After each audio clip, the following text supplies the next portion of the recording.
Assalamualaikum warahmatullahi wabarakatuh. Eh, Perkenalkan, nama saya Rafli R dengan NIM L02120103 dari Program Studi Manajemen Sumber Daya Perairan Departemen Perikanan Fakultas Ilmu Kelautan dan Perikanan Universitas Hasanuddin Makassar. Di video kali ini saya akan menjelaskan tugas video dari mata kuliah Ekotoksikologi Perairan mengenai mencari salah satu jurnal maupun artikel mengenai toksisitas. Jurnal yang saya pilih pada kesempatan kali ini adalah toksisitas limbah pabrik minyak kelapa sawit terhadap benih ikan nila merah yang ditulis oleh Syafriadiman pada tahun 2016.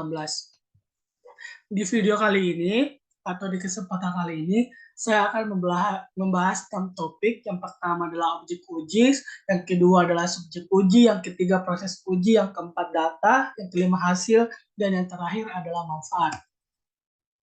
Jadi yang topik pertama itu objek uji. Di sini objek ujinya adalah limbah pabrik minyak kelapa sawit, di mana limbah cair kelapa sawit memiliki potensi sebagai bahan pencemar lingkungan karena memiliki bau.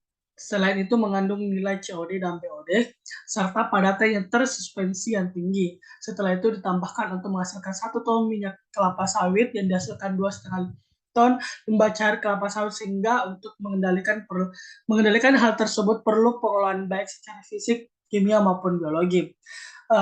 Dapat dilihat sampai saat ini belum ada satupun alat maupun teknologi yang dapat secara langsung untuk mendeteksi apakah suatu perairan tercemar atau tidak, hanya dapat diukur dengan menggunakan organisme.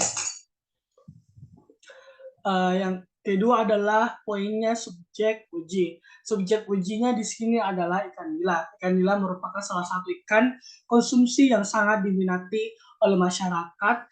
Tidak hanya itu, ikan nila memiliki rasa yang enak dan mudah untuk dibudidayakan. Ikan nila ini juga banyak dibudidayakan oleh pihak para pemilik perkebunan kelapa sawit dengan memudayakan di tengah-tengah ladang sawit maupun di sekitar aliran pembuangan limbah industri pabrik kelapa sawit. Dengan hal tersebut memunculkan permasalahan yang terjadi adalah kondisi lingkungan yang tercemar dapat menyebabkan risiko kematian pada budidaya ikan nila yang disebabkan karena pembuangan limbah dari limbah minyak kelapa sawit itu sendiri.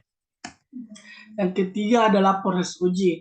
Proses uji ini yang pertama adalah urutan mortalitas benih ikan nila akan diteliti selama 96 jam. Penelitian toksisitas limbah cair industri kelapa sawit dari yang tinggi ke rendah adalah konsentrasi dengan 127,0 mililiter per liter, 126,6, 126,2, 125,8, 125,4, dan 125,0.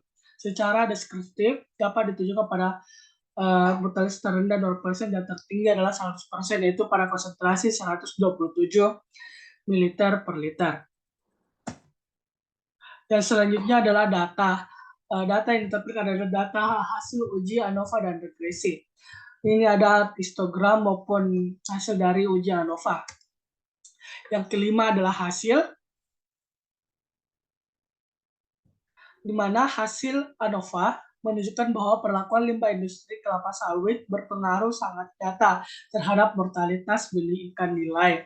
Di mana hasil uji lanjut Neomescals menunjukkan bahwa perlakuan konsentrasi 127,0 ml per liter berbeda nyata dengan perlakuan yang lain. Perlakuan 126,6 ml berbeda nyata dengan perlakuan yang lain. Dan perlakuan konsentrasi 126,2, 125,8, dan 125,4 dan 125 dan kontrol tidak berbeda nyata satu sama lainnya, di mana konsentrasi limbah yang berbeda memberikan bentuk respon yang berbeda-beda pada setiap individu ikan. Toksisikan dalam Peneliti ini dapat mengubah kondisi ikan nila yang pada awalnya normal sampai menjadi letal. Terganggunya lingkungan akibat limbah cair industri kelapa sawit telah menyebabkan ikan menjadi stres, sehingga respon yang terlihat menjadi berbeda tergantung pada sensitivitas dan daya tahan ikan nila tersebut. Limbah cair kelapa sawit memiliki potensi sebagai pencemar lingkungan karena memiliki bau dan mengandung nilai COD dan BOD serta padatan tersuspensi yang tinggi maupun emulsi minyak dalam air. Dan apabila limbah ini dibuang langsung ke sungai, sebagian akan mengendap, terurai secara perlahan, mengkonsumsi oksigen terlarut, menimbulkan keruhan dan mengeluarkan bau yang sangat tajam. Faktor-faktor tersebut diduga menjadi penyebab benih ikan nila stres, hampir mati, dan terjadinya kematian terutama pada konsentrasi tinggi.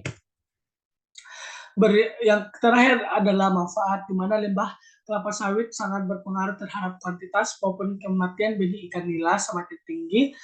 Nilai tinggi konsentrasi limbah cair kelapa sawit yang diberikan semakin rendah pertumbuhan bobot mutlak dan laju pertumbuhan harian benih ikan nila merah. Jadi dapat disimpulkan bahwa uji toksisitas limbah kelapa sawit pada ikan nila merah ini dapat dikatakan cukup efisien karena dari kandungan limbah tersebut dapat membuat ikan menjadi kekurangan atau memperlambat laju pertumbuhan dan dapat menyebabkan adanya mortalitas. Sekian itulah pemaparan dari tugas video saya.